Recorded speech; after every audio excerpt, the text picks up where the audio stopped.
Welcome to This Explainer. Today, we're diving straight into the Faith Forge framework.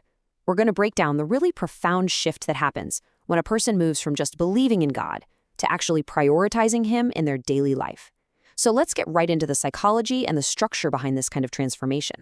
Right out of the gate, the source material tackles a struggle that is so incredibly common, it honestly feels universal.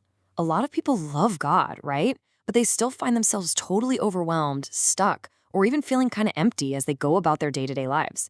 Which really begs the practical question, what does putting God first actually look like?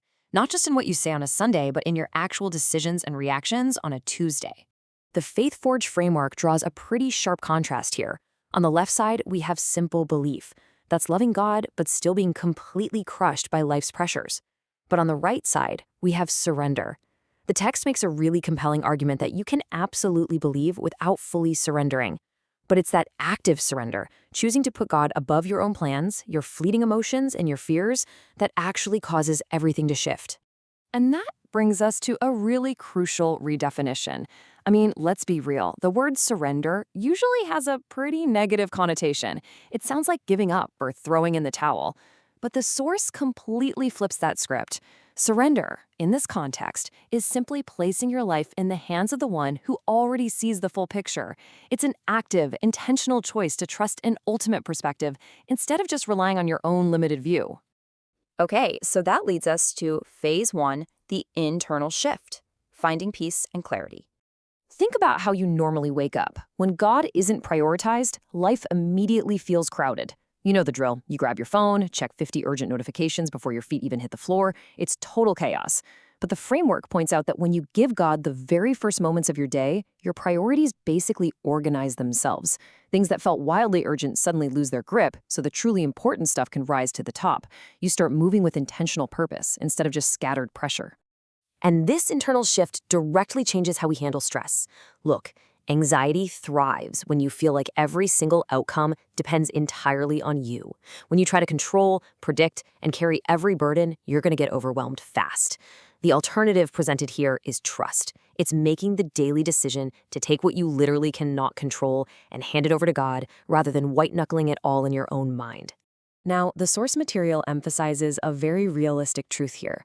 Your problems don't just magically vanish, and peace doesn't always wash over you overnight. It's a daily practice. It's a muscle you have to build. But over time, as that trust really takes root, the exact same situations that used to completely overwhelm you, they simply lose their power. Moving right along, we arrive at phase two, the external shift, actions and interactions.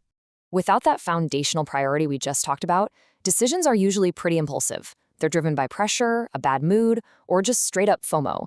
You're basically running on a hamster wheel. But when you put God first, your decision-making drastically slows down. You go from just reacting to whatever is thrown at you to actually walking in wisdom. You stop obsessing over immediate, momentary results, and you start looking for lasting impact. You literally learn how to hit the pause button. And in that pause, you ask this one critical question. Is this aligned with where God is leading me? The source notes that consistently asking this one simple question leads to significantly fewer regrets and much wiser choices over time. Naturally, as your decisions change, your relationships go through this fascinating filtration process. First, your standards elevate. You actually find yourself becoming more patient, more understanding, more forgiving. But second, your discernment grows. You start recognizing which relationships are building you up and which ones are literally draining the life out of you. And third, you stop forcing it. You allow connections that just don't fit anymore to fade out, trusting that the right people will grow with you. Externally, all these choices forge a really profound sense of discipline. And the source makes a great point. This is not a one-and-done decision. It starts as a daily commitment. Early on, sure, it's inconsistent. Some days you're locked in, some days you're totally distracted.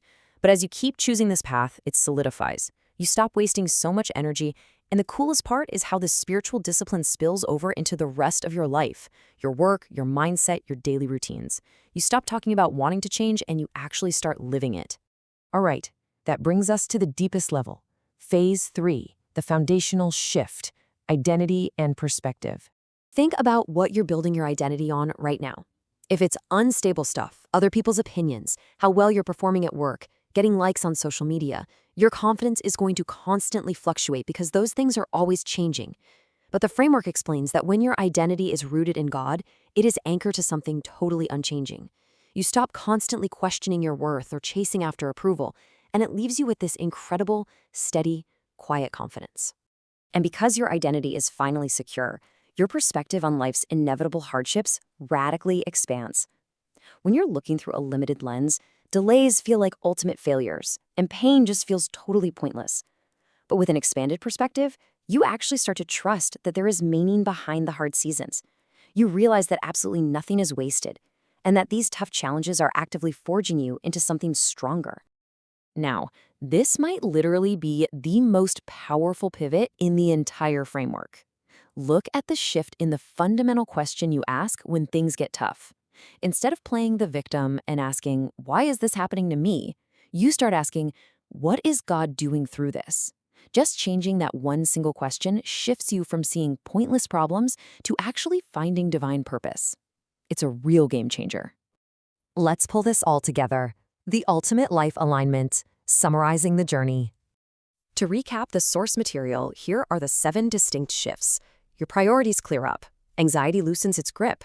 Your decisions become wiser. Your relationships are naturally refined. Your identity stabilizes. Discipline shapes your daily life. And finally, your perspective sees purpose where it used to only see problems. Taking all of this together, it moves a person from a chaotic, overwhelmed state to a fully aligned, purposeful life. The source text anchors this whole transformation in Matthew 6:33. And the reassurance here is just profound. When God is prioritized first, you aren't missing out. You aren't falling behind in life. Instead, you are being positioned exactly where you need to be. So I want to leave you with this final provocative thought drawn directly from the explainer text. When you look at your daily walk, your challenges, the whole shebang, are you just going through life, or are you actually growing through it? It's a fantastic question to chew on today. Thanks so much for joining me for this breakdown, and I really hope this framework gives you some incredible clarity to take with you into your week.